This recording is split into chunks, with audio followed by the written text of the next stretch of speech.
উনি সফরে বেরিয়েছেন হাদিস কালেকশনের জন্য। প্রচন্ড শীতের রাত, উনি মাগরিবের নামাজ, এশারের নামাজ পড়ে একটা মসজিদে শুয়ে পড়লেন, আর শুয়ে শুয়ে হাদিস পড়তেছেন। কি পড়তেছেন? কথা বলেন। আর মনে মনে ভাবলেন রাতটা মসজিদে কাটায় দেই, ফজরের নামাজ পড়ে আবার বেরোবো। কিন্তু দারোয়ান এসে বলে মসজিদে থাকতে পারবেন না, ওঠেন। দারোয়ান আছে না? কথা কন।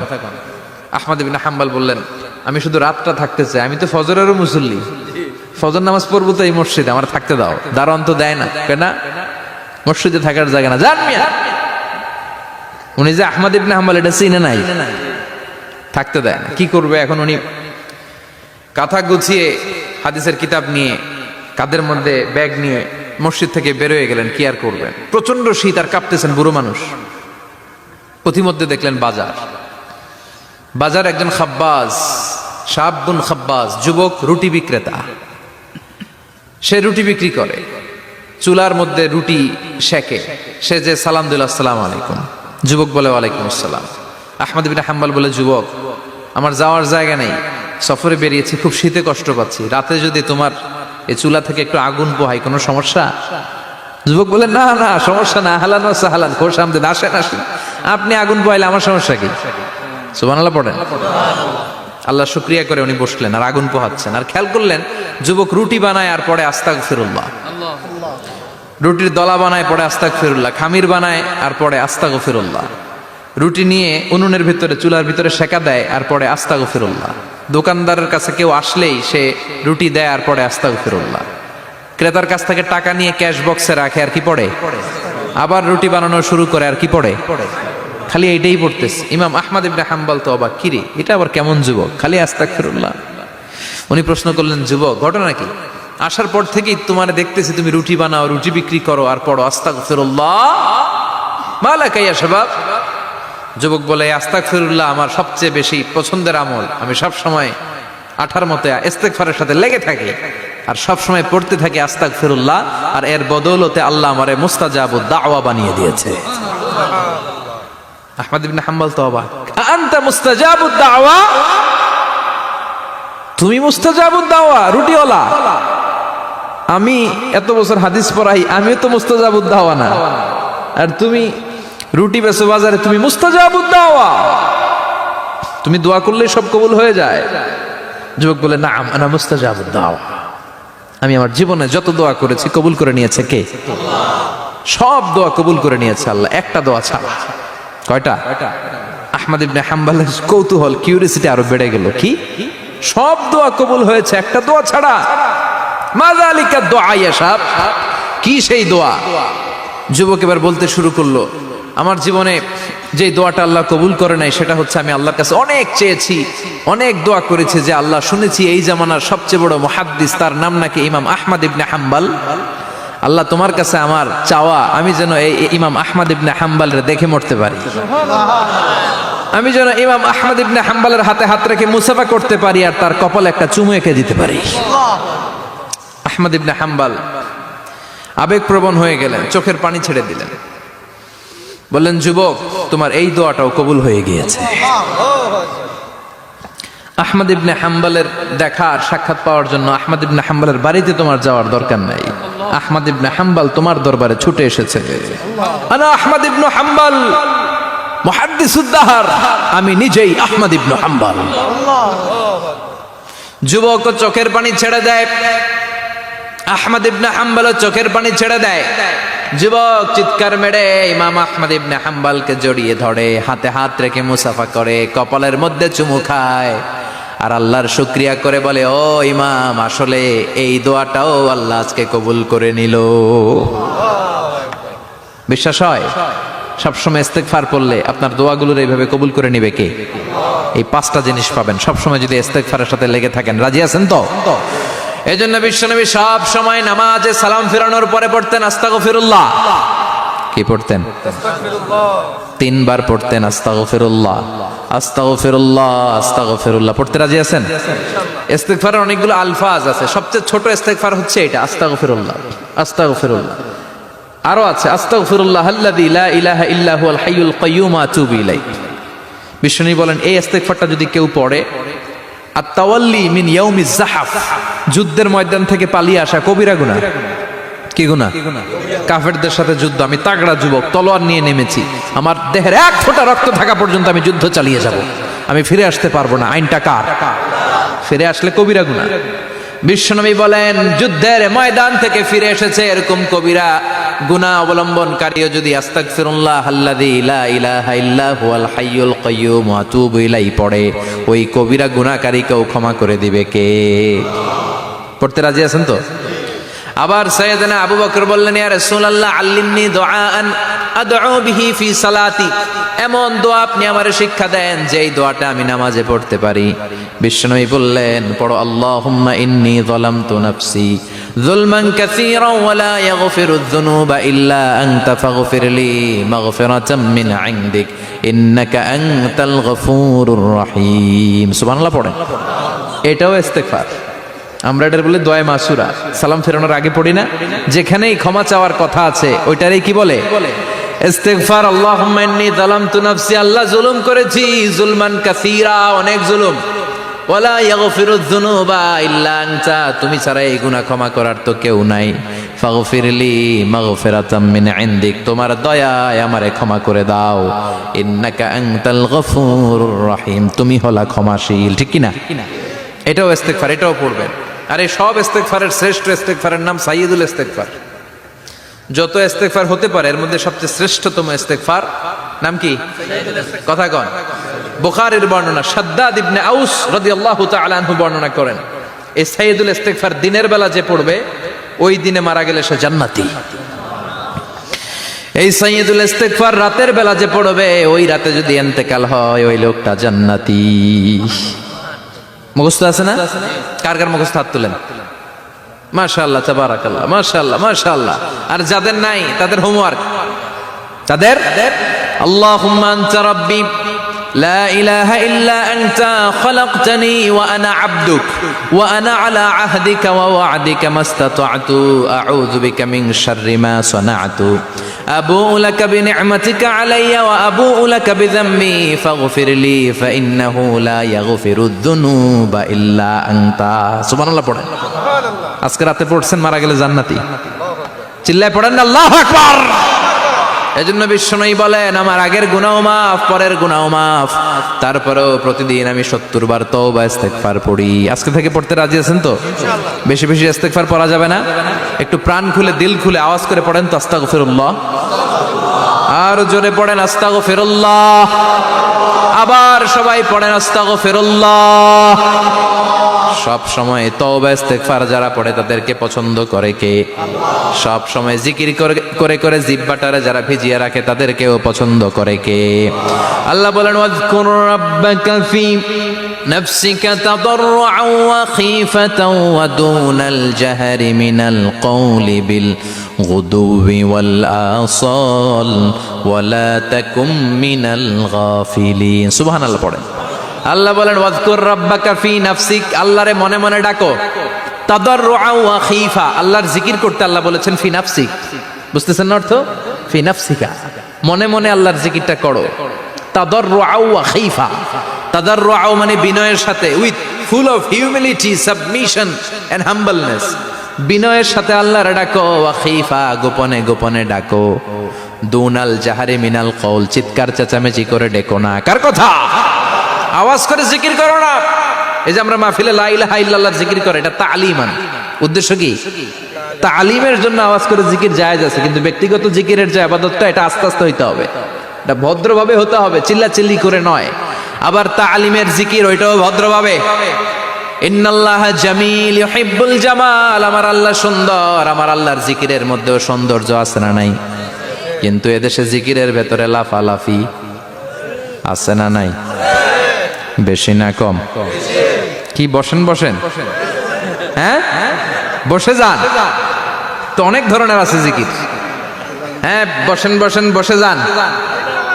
হ্যাঁ হাইবার আলী, এটা কি আবার জালালি? তো এই যে ইন্নাল্লাহা জামিল ইউহিব্বুল জামাল, আমার আল্লাহ সুন্দর, আমার আল্লাহর জিকিরের মধ্যেও সৌন্দর্য আছে না নাই? তালিমের উদ্দেশ্যে সবাই মিলে জিকির করা যায়, কিন্তু চিল্লাফাল্লা করা যাবে না, লাফালাফি করা যাবে না, মাথা ডানে বায়ে ঝোলানো যাবে না, ঠিক কি না? কিন্তু লাফালাফির জিকির আছে না নাই? লাফাইতে লাফাইতে, হ্যাঁ, গাছের আগায় বাঁশের আগায়। আবার যিনি জিকির পরিচালনা করে ওনার কান্দে যাই ওঠে, আছে না নাই? বিশ্বনবী সাহাবীদের নিয়ে জিকির করছেন, সাহাবারা লাফাতে লাফাতে খেজুর গাছের আগায়। হাদিসে আছে না এটা? বিশ্বনবী সাহাবাদেরকে নিয়ে জিকির করছেন, লাফাতে লাফাতে আবু বকর বিশ্বনবীর কান্দের উপরে। আছে, হাদিসে আছে। এটা জিকির নয়। কি সুন্দর দেখেন, ইসলাম বোঝা কত সহজ। ওয়াজকুর রাব্বাকা ফি নাফসিকা তাদাররুআ ওয়া খাইফা। গোপনে জিকির করো, ভদ্রতার সাথে বিনয়ের সাথে জিকির করো। ওয়ালা তাকুম মিনাল গাফিলিন দুনাল জাহারি মিনাল কওল। চিৎকার চেঁচামেচি করে জিকির করো না। যারা চিকফাল দিয়ে হই হই হই হই করে, আছে না? হই হই হই হই হই হইয়ের ভিতরে আল্লাহর নাম আছে, হ্যাঁ? এই যে হুই হাই হুই হাই, এই স্টাইলের যে জিকির, এটার ভিতরে আমার আল্লাহর নাম আছে? আল্লাহর নাম যদি না থাকে ওইটা জিকির হবে? কথা বলেন। বিষ্ণু বললেন, খবরদার, চিৎকার চেঁচামেচি করে লাফালাফি করে যারা জিকির করে এরা মনে করে আল্লাহ কানে শোনে না। কথা বলেন। আপনি গোপনেও আল্লাহর ডাকলে আপনার ডাকে সাড়া দিবে কে? এজন্য রাব্বুল আলামিন বলেন, ফাযকুরুনি আযকুরকুম ওয়াশকুরুলি ওয়ালা তাকফুরুন। বান্দা আমার জিকির তোমরা করো, আমিও তোমাদের জিকির করব, ঠিক কি না? আমরা যদি আল্লাহর জিকির করি আমাদের জিকির করে কে? সুবহানাল্লাহ কইবেন না? আমরা আল্লাহর জিকির করে, আল্লাহ নাকি আমাদের জিকির করে, জানো তো না কথা এটা? আবার হাদিসে কুদসিতে আল্লাহ বললেন, ফাইন যাকারানি ফি নাফসি যাকারতুহু ফি নাফসি। আমার বান্দা যদি একা একা আমার জিকির করে, আমি আমার বান্দারে একা একা স্মরণ করি। ওয়া ইন যাকারানি ফি মালাইন যাকারতুহু ফি মালাইন খায়রিম মিনহু। এরকম মহা সম্মেলন করে যদি কেউ আমি আল্লাহর জিকির করে, আমি এর চেয়েও বড় মহা সম্মেলন ফেরেশতাদেরকে নিয়ে করে আমার বান্দারে স্মরণ করি। ওয়া ইন তাকাররাবা ইলাইয়া শিবরান তাকাররাবতু ইলাইহি যিরাআন। আমার বান্দা যদি আমার দিকে এক বিঘত আসতে চায়, আমি আমার বান্দার দিকে এক হাত এগিয়ে যাই। আমার বান্দা যদি আমার দিকে এক হাত আসতে চায়, আমি আমার বান্দার দিকে দুই হাত যাই। ওয়া ইন আতানি ইয়ামশি আতাইতুহু হারওয়ালা। আমার বান্দা যদি আমার দিকে হেঁটে হেঁটে আসতে চায়, আমি আমার বান্দার দিকে দৌড়ে দৌড়ে যাই। সুবহানাল্লাহ পড়েন। এজন্য বিশ্বনবী বলেন, লা ইয়াজালু লিসানুকা রাতবাম মিন যিকরিল্লাহ। আল্লাহর জিকির দিয়ে জিহ্বাটারে ভিজিয়ে রাখবা। কার কথা? চিল্লায় বলেন, কার কথা? সবসময় আল্লাহর জিকির করতে রাজি আছেন তো? সবচেয়ে শ্রেষ্ঠ জিকির বিশ্বনবী বললেন, আফদালু যিকরি লা ইলাহা লা ইলাহা লা ইলাহা ইল্লাল্লাহু মুহাম্মাদুর রাসূলুল্লাহ সাল্লাল্লাহু। সবচাইতে শ্রেষ্ঠ জিকির লা ইলাহা। এর চেয়ে শ্রেষ্ঠ জিকির আছে? কথা বলেন। বিশ্বনবী বললেন, মান ক্বালা লা ইলাহা ইল্লাল্লাহ সিদকান মিন কলবিহি। একনিষ্ঠতার সাথে অন্তর থেকে কেউ যদি জীবনে একবার বলে লা ইলাহা ইল্লাল্লাহ, দাখালাল জান্নাহ। তার যদি পাপ থাকে, অন্যায় থাকে, ওই পাপ আর অন্যায়ের শাস্তিগুলার পরে কোনো না কোনো দিন আমার ওই বান্দা জান্নাতে ঢুকবে। একবার যদি খালিসান মিন কলবিহি সে পড়ে লা ইলাহা ইল্লাল্লাহ, তার জন্য জান্নাতকে অবধারিত করে দিয়েছে কে? আবার এটার নাম আল্লাহ দিয়েছে কালিমায়ে। কথা বলেন। দরাবাল্লাহু মাসালান কালিমাতান তাইয়িবাতান কাশাজারাতিন তাইয়িবাতিন আসলুহা সাবিতুন ওয়া ফারউহা ফিস সামা। সুবহানাল্লাহ। পবিত্র বাণী এটা কালিমায়ে তাইয়িবা। আবু সাঈদ আল খুদরি থেকে বর্ণিত, মুস্তাদরেকে হাকিম আর সহিহ ইবনে হিব্বানে এসেছে। বিশ্বনবী বলেন, মুসা আলাইহিস সালাম আল্লাহর একবার প্রশ্ন করলেন, ইয়া রাব আল্লিমনি দুআন আদউ বিহি। আপনি আমার এমন একটা জিকির শিক্ষা দেন যে জিকির দিয়ে আমি শুধু আপনার জিকির করব, কেউ এই জিকির করতে পারবে না। এই জিকির জানবো শুধু আমি আর জানবেন। কথা কোন? প্রশ্ন করছে কে? হ্যাঁ, কাকে করেছে? আল্লাহ এমন একটা জিকির শিখান যেই জিকির কেউ জানে না, আমি জানবো, আর ওই জিকির দিয়ে প্রাণ ভরে আপনারে ডাকবো। আল্লাহ বললেন, মুসা পড়ো লা ইলাহা লা ইলাহা ইল্লাল্লাহু মুহাম্মাদুর রাসূলুল্লাহ। মুসা আলাইহিস সালাম বললেন, আল্লাহ চাইলাম কি, কইলেন কি?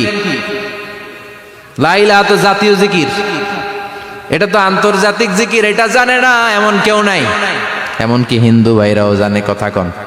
আল্লাহ আমি তো চাইছিলাম এক্সক্লুসিভ আমার জন্য স্পেশাল, এর চেয়ে সুন্দর আর কেউ জানবে না, এত সুন্দর একটা জিকির আপনি দিবেন, এটা আমি ডাকবো আপনারে আর আপনি শুনবেন। আল্লাহ বললেন, মুসা এর চেয়ে দামি আমার কাছে নাই। লাউ তাদউ লা ইলাহা ইল্লাল্লাহ ফি কাফা, লা ইলাহা রে যদি মুসা এক পাল্লায় রেখে দাও, ওয়াস সামাওয়াতু সাবউ ওয়াল আরদিন, সাত আকাশ সাত জমিন যদি আরেক পাল্লায় রেখে দাও, লা ইলাহা এক পাল্লায়, সাত আকাশ সাত জমিন আরেক পাল্লায় ওজন যদি দাও, লা রাজাহাত কাফাতু লা ইলাহা ইল্লাল্লাহ, মুসা দেখবা মুহূর্তের মধ্যে লা ইলাহা ইল্লাল্লাহর পাল্লা ভারী হয়ে গেছে। সাত আকাশ সাত জমিন এক পাল্লায়, শুধু লা ইলাহা ইল্লাল্লাহ এক পাল্লায়, মুহূর্তে লা ইলাহার পাল্লাটারে ভারী করে দিবে কে? এটা বিপ্লবী বাণী। আমরা এটার ভিক্ষার মধ্যে লাগাইছি। এখন ভিক্ষা করার সময় লা ইলাহা আছে না নাই? একটা টাকা দিয়া যান, আমি গরিব ইনসান আরো সমান, একটা টাকা দিয়া যান, আমি গরিব ইনসান, আছে না নাই? জুমার নামাজের সময় ভিক্ষা করে, একটা টাকা দিয়া যান, আর লা ইলাহার জিকির লগে, আছে না নাই? এটা আমরা ভিক্ষার জিকির বানাইছি, এটা তো বিপ্লবী বাণী। এই বাণীর পক্ষে যারা, তারা ন্যায় আর সত্যের পক্ষে চিল্লায় বলেন ঠিক কিনা? এই বাণীতে যারা বিশ্বাস করে, তারা এক আল্লাহর সামনে মাথা নত করে দেয়। গোটা পৃথিবীর কোন শক্তির সামনে ওই মাথা নত হয় না, ঠিক কিনা? এই লা ইলাহা যারা আমরা মানি, আল্লাহ ছাড়া কারো সামনে মাথা নত করব? কোন শক্তি আমাদের মাথা নত করাতে পারে? এই কালেমার আন্দোলন যারা করে, তারা আল্লাহ ছাড়া পৃথিবীর কাউরে ভয় পায় না। আর তারা চায় কালেমার পতাকা পৃথিবীর মধ্যে যেন পথ পথ করে উড়ে, ঠিক কিনা? বাংলার জমিনে কালেমার পতাকা উড়ুক, আমরা চাই কি চাই না? কোনো একদিন এ দেশের আকাশে কালিমার পতাকা উড়বে, সেদিন সবাই খোদাই বিধান পে দুঃখ বেদনা ভুলবে। কোনো একদিন এ দেশের আকাশে কালিমার পতাকা উড়বে, সেদিন সবাই খোদাই বিধান পে দুঃখ বেদনা ভুলবে। চিৎকার করে বলেন ঠিক কিনা? এই কালেমার সমাজ যদি হয়, ওই সমাজে কেউ লাঞ্ছিত হবে না, ওই সমাজে কোনো নারী নিগৃহীতা হবে না, ওই সমাজের কোনো কাজের মেয়েরা ধর্ষিত হবে না, ওই সমাজে দুর্নীতি থাকবে না, ঘুষ থাকবে না, চাঁদাবাজি থাকবে না, টেন্ডারবাজি থাকবে না। সমাজটারে শান্তি দিয়ে সমৃদ্ধ করে দিবে কে? এজন্য সব সময় জিকির করতে হবে একজনের, চিল্লায় বলেন তিনি কে? শ্রেষ্ঠ জিকির হচ্ছে লা ইলাহা। করতে রাজি আছেন? সব সময় জিকিরটা করতে রাজি আছেন? Every night and every day, every night and every day, never forget to say la ilaha illallah, never forget to say la ilaha illallah. পড়েন, every night and every day, every night and every day, never forget to say la ilaha illallah, never forget to say la ilaha illallah, never forget to say la ilaha illallah. When you're walking down the street, use your time and repeat and say in every heartbeat la ilaha illallah. When you're walking down the street, use your time and repeat and say in every heartbeat La ilaha illallah. Every night and every day, every night and every day, never forget to say La ilaha illallah. চিল্লায় বলেন ঠিক কিনা? দিনে রাতে যে কোনো মুহূর্তে আমাদের জিহ্বার মধ্যে থাকবে কি? কথা বলেন, জিহ্বায় থাকবে কি?